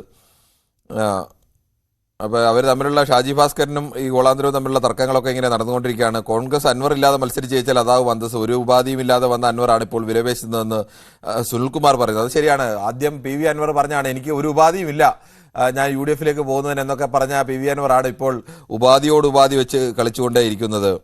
എന്തായാലും അത്തരം ചില, ഇനി പൂഞ്ഞാർ കേശവന്റെ അനുജനായി വരും എന്ന് പറയുന്നു യോഹന്നാൻ ജോയി. യോഹന്നാനാണ് അഭിപ്രായം പറയുന്നത്. നമുക്ക് ശ്രീ സുരേന്ദ്രനിലേക്ക് തന്നെ വരാം. ശ്രീ സുരേന്ദ്രൻ, താങ്കൾ എങ്ങനെയാണ് കാണുന്നത് ഈ PV അൻവറിന്റെ ഇപ്പോഴത്തെ ഈ ഒരു വിലപേശൽ തന്ത്രത്തെ? നമസ്കാരം സാറേ. എനിക്ക് പറയാനുള്ളത്, അൻവർ എന്തായാലും വഴങ്ങേണ്ട വരും. അൻവർ വഴങ്ങേണ്ട വരുന്നുള്ളത് ഉറപ്പാണ്. കാരണം പിന്നെ ഈ മുസ്ലിം ലീഗ് കളിക്കുന്ന കളിയുണ്ട്. കാരണം കുഞ്ഞാലിക്കുട്ടി പറഞ്ഞു ഞാൻ മധ്യസ്ഥനാവാനില്ല എന്ന്. കാരണം കുഞ്ഞാലിക്കുട്ടി മധ്യസ്ഥനാവണമെങ്കിൽ പറയും നിങ്ങളുടെ ലീഗിലെടുത്തോ, നിങ്ങളുടെ ഒരു സീറ്റ് അദ്ദേഹത്തിന് കൊടുത്തോളം പറയും അടുത്ത ഇലക്ഷനിൽ. അദ്ദേഹത്തിന് ഒരു സീറ്റ് കിട്ടണം, UDF കയറണം. അതാണ് മലപ്പുറത്തെ ഇനിയിപ്പോ UDF വരികയാണെങ്കിൽ അവിടുത്തെ. എനിക്ക് തോന്നുന്നത് അങ്ങനെയല്ല, അതിനേക്കാൾ കുറച്ചുകൂടി ഒരു സീറ്റ് കിട്ടി കോൺഗ്രസിലോ ലീഗിലോ നിന്നാൽ ഒരു സീറ്റ് കിട്ടി നിൽക്കുന്നതിനപ്പുറത്തേക്ക് ചെയ്ത് കൂടി കാണുന്നുണ്ട്. വേറൊരു പാർട്ടിയായിട്ടൊക്കെ നിന്ന് കഴിഞ്ഞാൽ വേണമെങ്കിൽ അങ്ങനെയൊക്കെ അധികാരത്തിലേക്ക് വന്നാൽ വേണമെങ്കിൽ ഒരു മന്ത്രിസ്ഥാനമൊക്കെ ചോദിക്കാം. അതൊക്കെ ആയിരിക്കും ഉദ്ദേശം തോന്നുന്നു. അയ്യോ എന്റെ സാറേ, ഈ കോൺഗ്രസിലേക്ക് പോയിട്ട് അവിടുന്ന് പോയിട്ട് ഇവിടുന്ന് പോയി വരുന്ന ഒരാൾക്ക് മന്ത്രിസ്ഥാനം കൊടുക്കാന്ന് പറഞ്ഞാൽ അത്ര എളുപ്പമുള്ള കാര്യമല്ല. അല്ല, അതുകൊണ്ടായിരിക്കും ചെറിയ വേറെ ഒരു ചെറിയ കക്ഷിയായിട്ട് മലപ്പുറത്ത് സ്വർണ്ണക്കള്ളക്കടത്തിന്റെ കേന്ദ്രം, അത് ലീവ് വിട്ടു കൊടുക്കുക അവർക്ക് ആവശ്യമുള്ള മന്ത്രി. സ്വർണ്ണക്കള്ളക്കടത്തിന്റെ കേന്ദ്രമൊന്നും അല്ല ശ്രീ സുരേന്ദ്രൻ. അങ്ങനെ ഒരു നാടിനെ കാരണം എന്താണെന്നറിയോ, അദ്ദേഹത്തിന്റെ കച്ചവടം ഒരു നാടിനെ അങ്ങനെ ആ തരത്തിൽ ആക്ഷേപിക്കുന്നത്, അങ്ങനെ നാടിനെ അപമാനിക്കില്ല പറഞ്ഞ. ഈ അൻവറിനെ ഞാൻ ഉദ്ദേശിച്ചല്ല, മലപ്പുറത്ത് പറയുന്നതിന് ആക്ഷേപങ്ങളൊക്കെ പറയുന്നത്. അതെ, ആഫ്രിക്കയിൽ നിന്ന് വരുന്ന സ്വർണം വെളുപ്പിച്ചെടുക്കണം, അതിന് പറ്റിയ ഉദ്യോഗസ്ഥന്മാരെ വെക്കണം. ഇതാണ് അന്ന് പിണറായി വിജയന്റെ അടുത്ത് വെച്ച ഡിമാൻഡ്. അത് അദ്ദേഹം വഴങ്ങിയില്ല, അതാണ് പ്രശ്നം. മലപ്പുറത്തിനെ അപമാനിക്കാനൊന്നും ഞാനില്ല. ശരി, ഓക്കെ സുരേന്ദ്രൻ, മനസ്സിലായി. താങ്കൾ ഉദ്ദേശം അങ്ങനെ അല്ല എന്ന് പറഞ്ഞു. മറ്റൊക്കെ അങ്ങനെ ഒരു തെറ്റിദ്ധാരണ ഉണ്ടാവരുത്, അതുകൊണ്ട് തന്നെയാണ് ആ സമയത്ത് അത് പറഞ്ഞത്. ശ്രീ ദിവാകരനാണ് നിലമ്പൂരിൽ നിന്നും. ശ്രീ ദിവാകരൻ, താങ്കൾ നിലമ്പൂരുകാരനാകുമ്പോൾ താങ്കൾക്ക് അറിയാമായിരിക്കില്ല, ഈ അൻവർ UDF ആയിട്ടൊക്കെ തെറ്റി ഒറ്റയ്ക്ക് മത്സരിച്ചു കഴിഞ്ഞാൽ എത്ര വോട്ട് കിട്ടാൻ സാധ്യതയുണ്ട്? പിന്നെ സാറേ നമസ്കാരം. നിലമ്പൂര് ചുങ്കത്തറയാണ് ഞാൻ. ശരി, ചുങ്കത്തറയല്ലേ? ഭാഷാപ്രയോഗം ശ്രദ്ധിച്ച് സംസാരിക്കണം എന്നുള്ളൊരു അഭിപ്രായം എനിക്ക് ഉണ്ടായത് കൊണ്ടാണ് ഞാൻ ഇങ്ങനെ സംസാരിക്കുന്നത്. എങ്ങനെയാണ്? ഭാഷാപ്രയോഗം നന്നായി സംസാരിക്കണം എന്നുള്ള ഒരു അഭിപ്രായം ഉള്ള ആളാണ് ഞാൻ. ഏറ്റവും വലിയ രാഷ്ട്രീയ നപുംസകമാണ് അൻവർ. രാഷ്ട്രീയ നപുംസകം. ശരി, ഓക്കെ. ശ്രീ ദിവാകരനാണ് നിലമ്പൂരിൽ നിന്ന് പ്രതികരിച്ചത്. ശ്രീ സന്തോഷാണ് കൊല്ലത്ത് നിന്നും. ശ്രീ സന്തോഷ്, താങ്കൾ എങ്ങനെയാണ് ഈ PV അൻവറിന്റെ ഇപ്പോഴത്തെ സമ്മർദ്ദത്തെ കാണുന്നത്? അത് കോൺഗ്രസ്സുകാർ ആ സമ്മർദ്ദത്തിന് വഴങ്ങാൻ സാധ്യതയുണ്ടോ? സാറേ ഞാൻ കൊല്ലമെന്ന് പറഞ്ഞെങ്കിൽ എന്റെ സ്ഥലം ഐവർകാലയാണ്. ശരി, കൊല്ലം ഐവർകാല അറിയാം. ഐവർകാല. ഹലോ, കേൾക്കുന്നോ? നമസ്കാരം, പറഞ്ഞോളൂ. സാറേ, UDF അപേക്ഷ കൊടുത്തോണ്ടിരിക്കുന്ന ഒരാളാണ്. ഞാൻ ഈ പൊതുവിധി പരിപാടി എപ്പോഴും കാണുന്ന ഒരാളാണ്. പിക്ചർ വിളിച്ചാൽ കിട്ടില്ല, ഒരുപാട് പേര് വിളിക്കുന്നതുകൊണ്ടാണ്. അത് തുടർച്ചയായി വിളിച്ചാൽ കിട്ടും.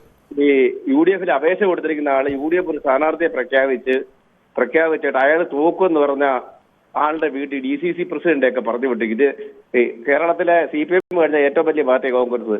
ഇവർക്ക് ഇത്രയും നാണമില്ലയോ? ഒരു സീറ്റ് പോകണമെങ്കിൽ പോട്ടെന്ന് വെക്കട്ടെ. അവരുടെ വീട്ടിൽ ആളാപ്രതി ആളെ ഇറക്കി വിട്ടിക്കുക. സ്ഥാനാർത്ഥിയെ പ്രഖ്യാപിച്ചതിന് ശേഷം അത് തോക്കുമെന്ന് പറഞ്ഞു. ഹലോ, പറഞ്ഞോളൂ. അങ്ങനെ നോക്കാമോ? അവിടെ ചെന്നിരിക്കുക.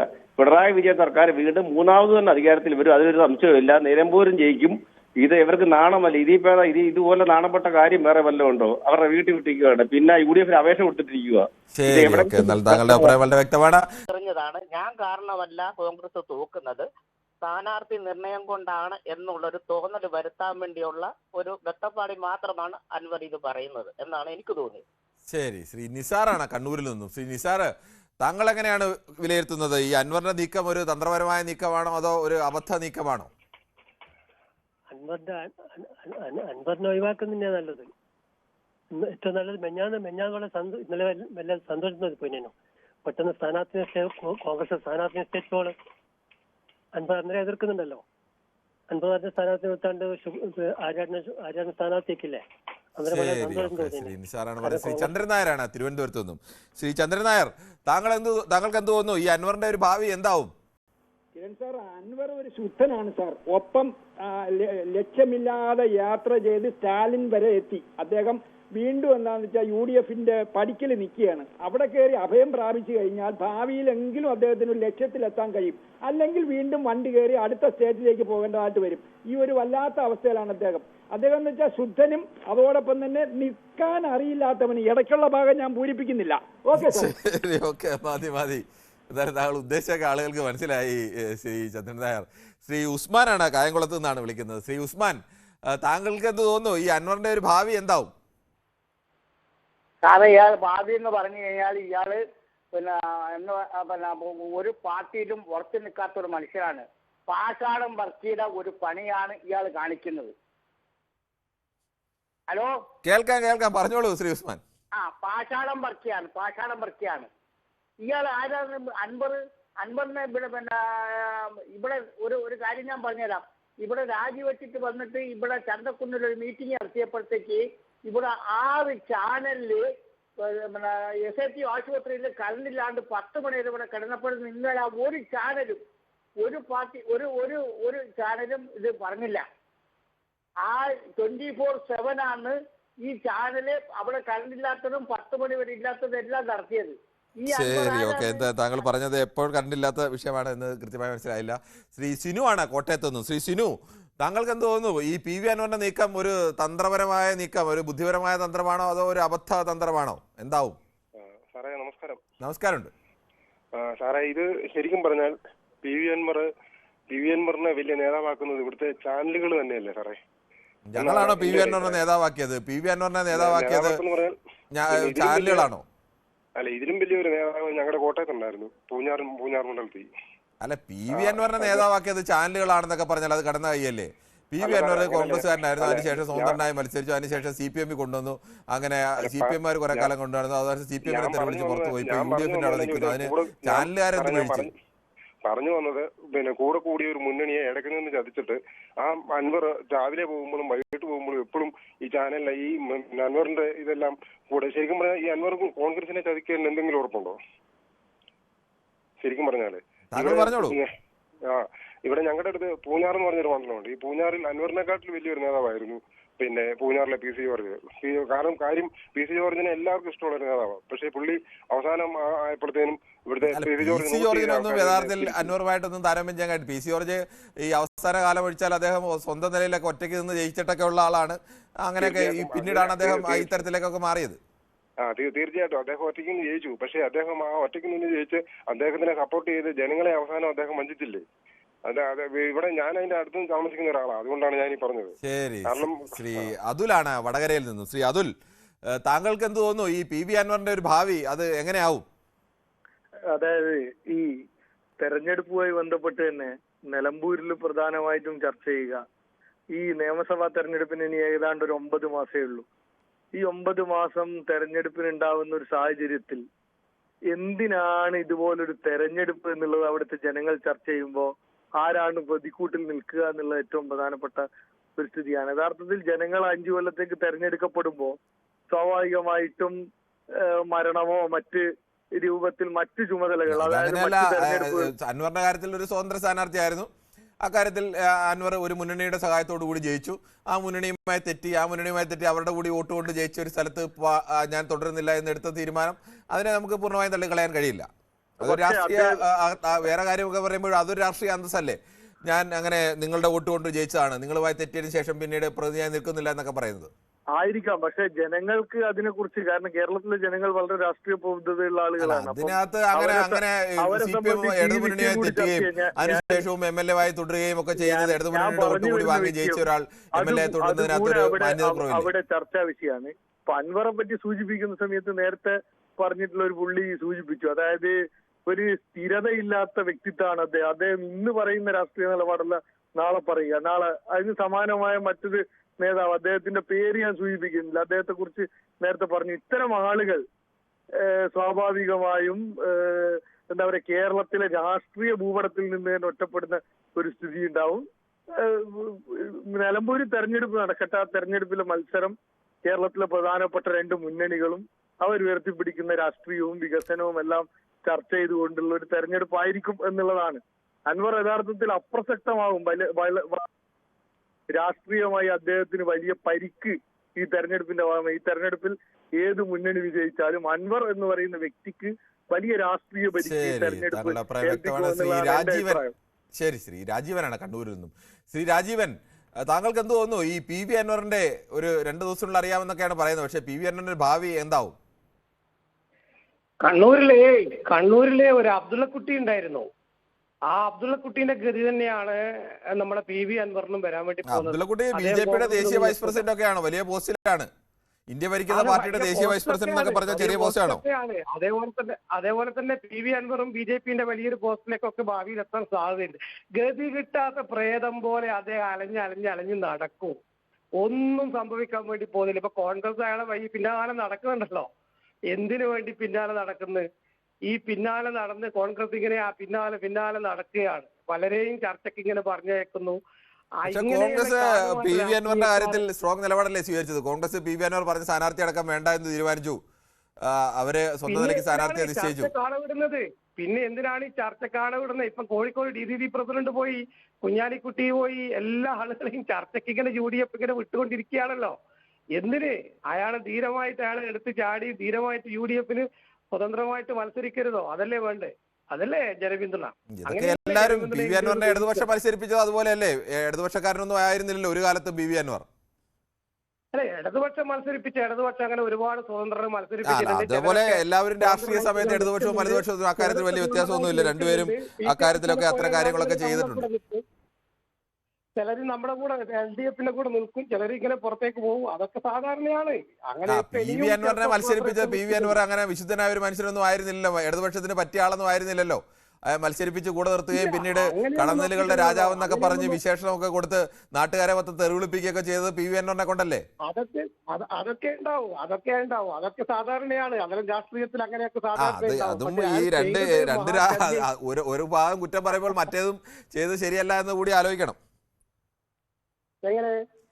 ഈ കോൺഗ്രസ്സുകാർ പുറകെ നടക്കുന്നു പറയുമ്പോൾ ഇതും ഇപ്പുറത്തേതും അപ്പുറത്തേതും ഒരേപോലെയാണ് എന്നാണ് ഞാൻ പറഞ്ഞത്. അല്ല, അങ്ങനെയല്ല. അതെങ്ങനെയാണ് വ്യത്യാസം വരുന്നത്? ശ്രീ രാജീവൻ, ഇടതുപക്ഷമല്ലേ അദ്ദേഹത്തെ 2 പ്രാവശ്യം MLA ആക്കിയത്? കോൺഗ്രസ് കേരളത്തിൽ ഒരു ഭരണവിരുദ്ധ വികാരം ഉണ്ട് എന്ന് തെളിയിക്കണമെങ്കിൽ LDF, UDF, BJP അങ്ങനെ മത്സരിക്കണോ? അതെന്തിനാ അവർക്ക് മത്സരത്തിൽ ജയിക്കുക തോക്കുക എന്നുള്ളതിൽ ഏറ്റവും പ്രധാനം. ഇപ്പൊ പാലക്കാട് മത്സരിപ്പിച്ചത് ഇടതുപക്ഷം ആരെയാണ് മത്സരിപ്പിച്ചത്? കോൺഗ്രസിൽ നിന്ന് വന്ന ഒരാളെ മത്സരിപ്പിച്ചില്ലേ? അത്തരം കാര്യങ്ങളൊക്കെ ചെയ്യുന്നില്ല. അതൊക്കെ ഒരു അത് ഇലക്ഷനിൽ എല്ലാ പാർട്ടികളും അത്തരം തന്ത്രങ്ങൾ ഉപയോഗിക്കാറുണ്ട്. അല്ല, തന്ത്രങ്ങളൊക്കെ ഉപയോഗിക്കുന്നുണ്ടാവും, അതൊന്നും ഇല്ല എന്നൊന്നും പറയുന്നില്ല. തന്ത്രങ്ങളൊക്കെ ഉപയോഗിച്ചോട്ടെ. പക്ഷെ അയാളുടെ ഗതി അവസാനം അബ്ദുള്ളക്കുട്ടിക്കുണ്ടായ ഗതിയാണ് എന്നാണ് ഞങ്ങൾ പോലുള്ള ആളുകൾ. ശരി ശ്രീ രാജീവൻ, അബ്ദുള്ളക്കുട്ടി ഗതി അത്ര മോശമല്ല കേട്ടോ, അതുകൂടെ ആലോചിക്കണം. ശ്രീ നിസാറാണ് കൊല്ലത്ത് നിന്നും. ശ്രീ നിസാർ, താങ്കൾ എങ്ങനെയാണ് ഈ PV അൻവറിന്റെ ഇപ്പോഴത്തെ ഒരു സമ്മർദ്ദ തന്ത്രത്തെ കാണുന്നത്? സാറേ, ഞാൻ നിസാർ കൊല്ലത്തുനിന്ന് വിളിക്കുക. ശരി, ഓക്കെ, പറഞ്ഞോളൂ നിസാർ. കൊല്ലത്ത് എവിടെയാണ്? പാർട്ടിക്ക് ജയിക്കണമെങ്കിൽ അൻവർ ഒരു ഘടകമാണ്. ഈ രണ്ട് പാർട്ടിക്കാരാണ് അൻവറിനെ ഈ ഗോതയിലേക്ക് കൊണ്ടുവന്നത്. ഹലോ, കേൾക്കാം സാറേ? കേൾക്കാം, പറഞ്ഞോളൂ. ഈ രണ്ട് പാർട്ടിക്കാർക്കും അൻവർ ജയിക്കണമെങ്കിൽ അൻവറിന്റെ അഭിഭാജ്യ ഘടകമാണ്. ഈ പാർട്ടികൾ രണ്ടുമാണ് അൻവറിനെ വളർത്തിക്കൊണ്ടുവന്നത്. ഇടതുപക്ഷം ഇതുവരെ നോക്കിയിരുന്നത് എന്താന്ന് വെച്ചാല്, വലതുപക്ഷത്തു നിന്ന് ഒരു ഷൗക്കത്ത് ആരെങ്കിലും ഇങ്ങോട്ട് വന്നു കഴിഞ്ഞാൽ സ്വതന്ത്രനായിട്ട് നിർത്തി മത്സരിച്ച് മൂന്നാം ഊഴം എന്നുള്ള ഒരു കിംവദന്തി ഉണ്ടാക്കാവുന്ന ഒരു ഗതികേടിലേക്കാണ് ഇടതുപക്ഷം പോയിക്കൊണ്ടിരിക്കുന്നത്. അതുകൊണ്ട് നിലമ്പൂര് കോൺഗ്രസ്സുകാര് ഷൗക്കത്തിന് സ്ഥാനാർത്ഥി നിർണയത്തിൽ ഒന്ന് ക്ഷണിക്കാമായിരുന്നു. ക്ഷണിച്ചിരുന്നുവെങ്കിൽ ഇത്ര വിവാദങ്ങളൊന്നും ഈ കേരളത്തിലെ നിലമ്പൂർ ഇലക്ഷനിൽ ഉണ്ടാവാൻ പോകുന്നില്ലായിരുന്നു. അതുപോലെ നമുക്ക് ശ്രീ റഷീദാണ് കൊയിലാണ്ടിയിൽ നിന്നും. PV അൻവർ കോൺഗ്രസിനോട് ഇപ്പോൾ വിലപേശുകയാണ്. ഒടുവിൽ കോൺഗ്രസ് PV അൻവറിന് വഴങ്ങുമോ, അൻവർ കോൺഗ്രസിന് വഴങ്ങേണ്ടി വരുമോ? ഇതാണ് വിഷയം. ശ്രീ റഷീദ്, താങ്കൾക്ക് പറയാം. PV അൻവർ UDFന് വഴങ്ങുമോ, അതല്ലെങ്കിൽ UDF PV അൻവറിന് വഴങ്ങുമെന്ന് വെച്ചാൽ രണ്ടും അതിന്റെ ഒരു ആവശ്യമേ വരുന്നില്ല. PV അൻവറിന് വളരെ വ്യക്തമായിട്ടറിയാം കോൺഗ്രസ് പാർട്ടിയെ. അദ്ദേഹം പഴയ കോൺഗ്രസ്സുകാരനാണല്ലോ. കോൺഗ്രസിന്റെ ഒരു രീതിയുണ്ട്, ആ രീതിയിൽ നിന്നും ഒരു മാറ്റവും വരുത്തില്ലെന്ന് അൻവറിനാണ്. ഇപ്പം മാധ്യമങ്ങളിൽ നിറഞ്ഞു നിൽക്കണം PV അൻവറിന്. അതിനുവേണ്ടി ഉണ്ടാക്കിയ ഒരു വേല എന്നതിൽ കവിഞ്ഞ് ഇതിലൊന്നുമില്ല. ഒരു ചായക്കോപ്പയിലെ കൊടുങ്കാറ്റ് എന്നൊക്കെ പറയാറില്ലേ, അത്രേ ഉള്ളൂ. ഇത് നേരായ വഴി. അൻവർ ഉയർത്തിയ ചില ചോദ്യങ്ങളുണ്ട്. ആ ചോദ്യങ്ങൾക്ക് ഉത്തരം കണ്ടെത്തേണ്ട ഒരു തെരഞ്ഞെടുപ്പാണിത്. അത് അദ്ദേഹത്തിനറിയാം. അതുകൊണ്ട് തന്നെ നല്ല രീതിയിൽ തന്നെ UDF ഈ വിജയം വരിക്കുകയും തന്നെ ചെയ്യും. മാത്രമല്ല, ഇദ്ദേഹം ഒരു സ്ഥാനാർത്ഥിയെ കണ്ടെത്താൻ ഇടതുപക്ഷത്തിന് സാധിച്ചിട്ടില്ല. അവര് ഇടതുപക്ഷം സ്ഥാനാർത്ഥിയെ തെരഞ്ഞുകൊണ്ടിരിക്കുകയാണ്, ഇപ്പോഴും തെരഞ്ഞുകൊണ്ടിരിക്കുകയാണ്. സമയമൊന്നും ആയിട്ടില്ല, തെരഞ്ഞെടുപ്പ്. പക്ഷെ ഇപ്പോഴും അവർക്കൊരു സ്ഥാനാർത്ഥിയെ നിർണ്ണയിക്കാൻ കഴിഞ്ഞില്ല എന്നതൊരു സത്യമല്ലേ? അല്ല, ഇത് ആദ്യം സ്ഥാനാർത്ഥി നിശ്ചയിക്കലല്ല മത്സരം. അത് ഇപ്പൊ സ്വാഭാവികമായും ഒരു തെരഞ്ഞെടുപ്പ് വിജ്ഞാപനം വന്നു, അവരാലോചിച്ച് ആളുകളെ തീരുമാനിക്കും. കോൺഗ്രസ് ഇപ്പോൾ ഈ ഉപതെരഞ്ഞെടുപ്പിലല്ലേ, ഈ ഉപതെരഞ്ഞെടുപ്പുകൾ വന്നതിന് ശേഷമല്ലേ പെട്ടെന്ന് സ്ഥാനാർത്ഥികളെ നിശ്ചയിക്കുന്ന അവസ്ഥയൊക്കെ വന്നത്? അല്ല, നേരത്തെ അല്ല, അങ്ങനെയല്ല. ഒരു സ്ഥാനാർത്ഥിയെ നിർണ്ണയിച്ച് മുന്നിൽ നിർത്തിക്കൊണ്ടാണ് നമ്മൾ തെരഞ്ഞെടുപ്പിനെ അഭിമുഖീകരിക്കുക. കാരണം എതിർ സ്ഥാനാർത്ഥി ആരാണെന്ന് നോക്കി പെട്ടെന്ന് തന്നെ അതിനെ പറ്റിയ സ്ഥാനാർത്ഥിയെ കണ്ടെത്തി ഉടനെ പ്രഖ്യാപിക്കലാണ്. പക്ഷെ സാധിക്കുന്നില്ല, അവർക്ക് സ്ഥാനാർത്ഥിയെ കണ്ടെത്താൻ സാധിക്കുന്നില്ല. ശരി, ഓക്കെ ശ്രീ റഷീദ്. എന്തായാലും അത് ഒരു ദിവസം ഇന്നലെയാണ് വിജ്ഞാപനം വന്നത്, മെനഞ്ഞാണ് അനൗൺസ്മെന്റ് വന്നത്. അപ്പോൾ അങ്ങനെ താമസിച്ചു എന്ന് ഏത് പാർട്ടിയുടെ ആയാലും പറയാൻ കഴിയില്ല. കോൺഗ്രസ് പക്ഷേ നേരത്തെ പ്രഖ്യാപിച്ചു എന്നത് പറയുകയും ചെയ്യാം. ശ്രീ രാജഗോപാലനാണ് തിരുവനന്തപുരത്ത്. ശ്രീ രാജഗോപാലൻ, താങ്കൾ എങ്ങനെയാണ് കാണുന്നത്? ഈ PV അൻവറിന് ഈ പറയുന്ന പോലെ ഒരു പ്രാധാന്യം ഈ നിലമ്പൂരിലുണ്ടോ? നമസ്കാരം. ഇതിനകത്ത് ഈ PV അൻവറിന് കഷ്ടകാലമാണെന്നാണ് എനിക്ക് തോന്നുന്നത്. കാരണം ഈ കഷ്ടകാലമാണെങ്കിലും നല്ല കാലമാണെങ്കിലും സ്വയം ക്ഷണിച്ചു വരുത്തിയ സാധനം തന്നെയല്ലേ, അല്ലാതെ ആരും കൊടുത്തൊന്നും അല്ലല്ലോ. അല്ല സാറേ, ഞാൻ പറഞ്ഞോട്ടെ, ഇതിനകത്ത് ഈ പിണറായി സത്തിനെ തോപ്പിക്കും എന്നൊക്കെ പറയാൻ വേണ്ടിയിട്ടുള്ള ആളായോ ഈ ചിലപ്പോൾ? എനിക്ക് തോന്നുന്നത് ഈ ആനകളൊക്കെ പോകുമ്പോഴേ, നമ്മുടെ നാട്ടിൽ കൂടെ ആനകൾ പോകുമ്പോൾ ചില പൂച്ചക്കുട്ടികളൊക്കെ എഴുതി ഇങ്ങനെ പെരുക്കി നിൽക്കുന്ന ഒരു രീതിയുണ്ട്. അതാണ് എനിക്ക് തോന്നുന്നത്. എനിക്ക് ചിരിയാണ് വരാറുള്ളത്. ഇയാൾക്ക് ഇത്രയും മാധ്യമ ശ്രദ്ധ എന്തിനാണോ നമ്മുടെ ചാനലിൽ കൊടുക്കണമെന്ന് എനിക്കറിയില്ല. ഇന്നലെ MV ഗോവിന്ദൻ മെനിഞ്ഞാന്നത്തെ പത്രസമ്മേളനം നടത്തുമ്പോൾ അതേ സമയം PV അൻവറിനെ കാണിക്കുന്നു. കേരളത്തിലെ ഒരു ചാനൽ മാത്രമാണ് MV ഗോവിന്ദൻ, കേരളത്തിലെ ഏറ്റവും വലിയ പാർട്ടിയുടെ സംസ്ഥാന സെക്രട്ടറിയുടെ പത്രസമ്മേളനം. അങ്ങനെ MV ഗോവിന്ദന്റെ പത്രസമ്മേളനമൊന്നും കേരളത്തിലെ ചാനലുകളൊന്നും കൊടുക്കാതെ ഒന്നും ഇരിക്കുന്നില്ലേ? താങ്കൾ പറഞ്ഞ സമയത്ത് ഇനി ഏതെങ്കിലും ചിലപ്പോൾ ഈ ഒരു നിർണായക ഘട്ടത്തിൽ അൻവർ മത്സരിക്കുകയോ ഇല്ലയോ എന്നൊക്കെ പറയാൻ നിൽക്കുന്ന സമയമാണെങ്കിൽ ചിലപ്പോൾ ആ വാർത്തയുടെ പ്രാധാന്യം വെച്ച് ആളുകളുടെ പ്രാധാന്യത്തിനപ്പുറം ചിലപ്പോൾ വാർത്തയ്ക്ക് പ്രാധാന്യം വരില്ല. അങ്ങനെ കൊടുത്തുകാണ്, എനിക്കറിയില്ല കൃത്യമായി, ഞാനത് കൃത്യമായി ശ്രദ്ധിച്ചല്ല. അല്ല, പരിശോധിച്ചാലും ഞാൻ പറഞ്ഞില്ലേ, ഇന്നലെയാണ് അങ്ങനത്തെ സംഭവിച്ചെങ്കിൽ സ്ഥാനാർത്ഥി പ്രഖ്യാപനത്തിന് തൊട്ട് പിന്നാലെ PV അൻവറിന്റെ പ്രഖ്യാപനം എന്താണ് എന്ന് അറിയേണ്ടത് പ്രാധാന്യമുണ്ട്. അപ്പോൾ സ്വാഭാവികമായും ഏറ്റവും കൂടുതൽ വാർത്താ പ്രാധാന്യം PV അൻവർ എന്ത് പറയുന്നു, സ്വതന്ത്രനായി മത്സരിക്കുന്നുള്ള അഭ്യൂഹം അദ്ദേഹം ശരിവെച്ചാൽ അതൊരു വലിയ വാർത്തയല്ലേ. അപ്പോൾ അങ്ങോട്ട് പോകും, അതൊരു വാർത്തയുടെ പ്രാധാന്യമാണ്, അല്ലാതെ വ്യക്തിയുടെ പ്രാധാന്യമല്ല. എന്നാൽ ഞാൻ ചോദിച്ചോട്ടെ, അപ്പൊ അത്രയും പ്രാധാന്യം കൊടുക്കുന്ന മാധ്യമങ്ങളല്ല ഇയാള് ഒറ്റയ്ക്ക് മത്സരിച്ച ഒരു 8,000 വോട്ടോ 5,000 8,000 ഇടയ്ക്കുള്ള വോട്ട് ചിലപ്പോൾ അയാൾക്ക് സ്വാധീനിക്കാൻ പറ്റും. ശരി ശ്രീ രാജഗോപാലൻ, നമുക്ക് സമയം അവസാനിക്കുന്നതുകൊണ്ടാണ്. എന്തായാലും പ്രേക്ഷകരുടെ മഹാഭൂരിപക്ഷം പേരുടെയും അഭിപ്രായം PV അൻവറിന്റെ രാഷ്ട്രീയ നിലപാടുകളോട് തന്ത്രങ്ങളോട് എതിരായിരുന്നു. അദ്ദേഹം തനി കച്ചവടക്കാരനാണ്, അല്ലെങ്കിൽ അദ്ദേഹത്തിന്റെ തന്ത്രങ്ങൾ പഴയതുപോലെ ഫലിക്കുന്നില്ല എന്നുള്ള മട്ടിൽ വിമർശനങ്ങളാണ് കൂടുതൽ പേരും ഉന്നയിച്ചത്. ചിലരെങ്കിലും മറ്റു തരത്തിൽ രാഷ്ട്രീയമായി തന്നെ ഇതിൽ അഭിപ്രായം പറയുകയും ഒക്കെ ചെയ്തു. എന്തായാലും സജീവമായ ഒരു ചർച്ചയായിരുന്നു പൊതുവേദിയിൽ ഉണ്ടായത്. നാളെയും ഇതേ സമയം ന്യൂസ് 18 പൊതുവേദി മറ്റൊരു വിഷയവുമായി.